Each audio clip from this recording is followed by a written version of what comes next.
about predicting global events. You're probably picturing a room full of CIA agents, right? But what if I told you that it was actually an oil company that once outguessed even the CIA in forecasting the future? They didn't use luck or espionage, but a strategy tool called scenario planning.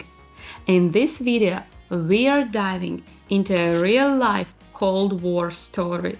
In the 80s, the Soviet Union's collapse was unimaginable to most, but this company didn't just consider it, they planned for it. Let's explore how a business predicted something that even the CIA failed to foresee.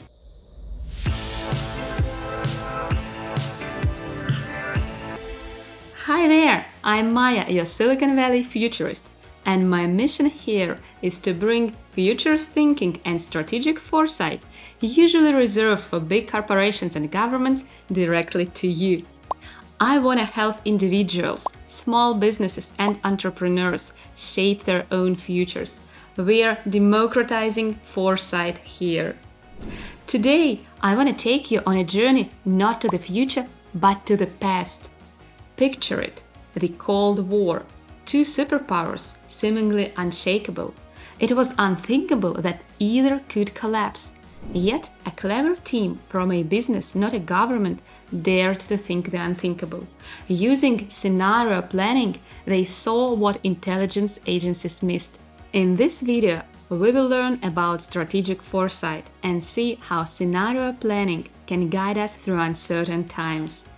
And for those who stay tuned till the end, I'll share a personal reason for choosing this specific story to showcase the power of scenario planning. Now, you're probably wondering, what is scenario planning and how is it different from just, planning? Imagine not betting on a single future, but multiple. It's like instead of betting all your money on one horse, you spread your bets to cover multiple outcomes. Scenario planning isn't about predicting, it's about preparing for multiple futures, exploring all possibilities. Picture it as navigating parallel universes. Instead of locking onto one future, you're continuously asking, what if? What if the political climate changes drastically? What if technology takes an unexpected turn? What if a global event disrupts everything? Scenario planning was first introduced as a strategic tool by the US military in the 1950s. From there, it made its way into the corporate world. In the 1970s, an oil company, Shell, became the first commercial company to adopt scenario planning. It was Pierre Weck who pioneered its introduction to the company, establishing a dedicated scenario planning department. For decades, with stable oil prices, oil was simply viewed as a commodity. A drastic change seemed out of the question to most, but not to Pierre Weck at Shell. By outlining potential changes and their impacts, he helped managers see the decisions they might need to make. So when the oil price shock of 1973 struck, Shell was prepared.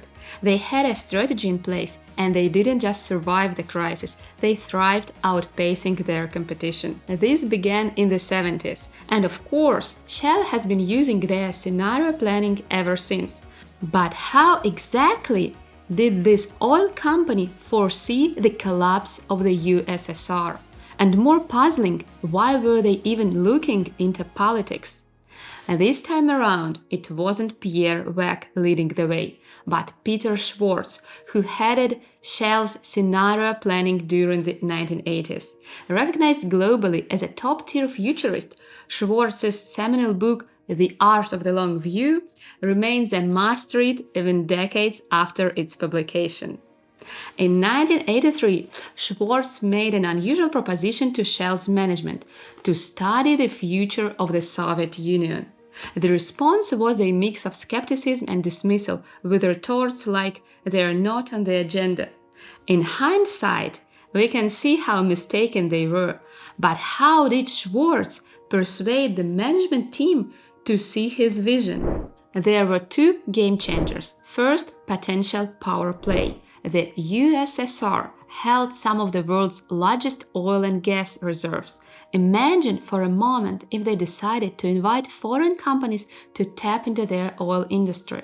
Such a move would drastically reshape global dynamics.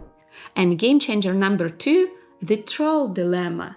Shell was eyeing the lucrative Troll gas field off the coast of Norway, a potential gold mine to supply gas to Europe. However, there was a catch. The gas from Troll gas platform would come at a higher price than what the Soviets could offer. Europe had set 35% limit on Soviet gas imports for political reasons. But what if those restrictions disappeared? So, Shell's team of futurists asked themselves a few crucial questions. When might Europe's import limit vanish? Under what circumstances? What if USSR swung open its oil gates for global players? Under what conditions might that happen? Faced with questions about the Soviet Union's future, the answer became clear. A struggling economy might force the Soviets to rewrite their rulebook. Shell's futurists saw the signs. The USSR had two paths, stumble on or pivot. So in 1983, Schwartz presented Shell's managers with two contrasting scenarios. The first, incrementalism, anticipated a future not much different from the present, a USSR that muddled through. The second scenario was called the greening of Russia. It was about a USSR transformed by dramatic political and economic reforms. Shell's futurists, with their deep understanding of the Soviet government, speculated that if a relatively obscure figure named Gorbachev rose to power, it would signal seismic shifts, greater openness, reduced tensions, and reshaped alliances. It's important to remember Gorbachev's rise wouldn't be the catalyst for these changes, but rather a symptom of the underlying shifts already in motion. Now, here is an interesting twist involving the CIA. As Schwartz recalls in his book, Shell's futurists shared their predictions with various government agencies, the CIA included. Their response? Pure fantasy. But history proved that Shell's foresight was in fact spot on. There is of course a chance that the CIA had similar scenarios in mind but chose not to disclose them. Or perhaps it was a part of a misinformation campaign. Who knows? If you have insights or theories about this, drop a comment below. Alright, let's see how it all played out in the real world. As the once theoretical threat of Soviet competition in the gas market began to materialize, Shell had already factored it into their decision-making process. And when oil prices plummeted in 1986, Shell didn't panic. Instead, they capitalized, snapping up oil reserves at bargain prices. They were alert, watching for signals of change, be it Gorbachev's rise or the introduction of new policies. And when the USSR finally collapsed, Shell wasn't merely reacting. They were strategically positioned to seize the emerging opportunities in Eastern Europe. Now the million-dollar question. Did the CIA truly overlook what Shell anticipated? Or were there other factors at play? According to Schwartz's theory, while the CIA envisioned only the most probable scenario, Shell's futurists were not tunnel-visioned. They themselves were not sure if their greening scenario was unfolding until Gorbachev took the reins. But because they had considered this possibility in advance, they were primed to interpret its implications when change began. If they had stuck to a single narrative, they might have ended up as blindsided as the CIA. Alright, I bet you're thinking, this is all fascinating, but how is it relevant if I'm not an oil magnate? Before we delve into that, I'd like to ask you a favor. If you're enjoying this video so far, please do hit that like button. Now, this strategic tool Scenario planning isn't reserved just for the big players in the oil industry prepping for geopolitical shifts. It's for businesses of all sizes, governments, nonprofits, and even individuals like you and me. Imagine you're considering a career change. Instead of grappling with uncertainty, construct your own scenarios. One where you stay in your current job, another leaping to a different field, and a third where you venture out on your own. Visualize each path, the highs and lows, and the future becomes less daunting. It's like transforming your life into a choose-your-own adventure game. In today's world, we're sailing through a sea of endless possibilities. The notion of a single, predictable future is as outdated as a dial-up internet. The beauty of scenario planning is how it prepares us to navigate this myriad of possible futures. So we ride the waves of change rather than getting swept away by them. So before we sign off, I want to share a personal note. In 1987, just before the USSR collapsed, I was born there. So this isn't just an interesting case study for me, it's a chapter from my personal history, interwoven with memories from my early years. And in case you're wondering about my accent, well, now you know its origins.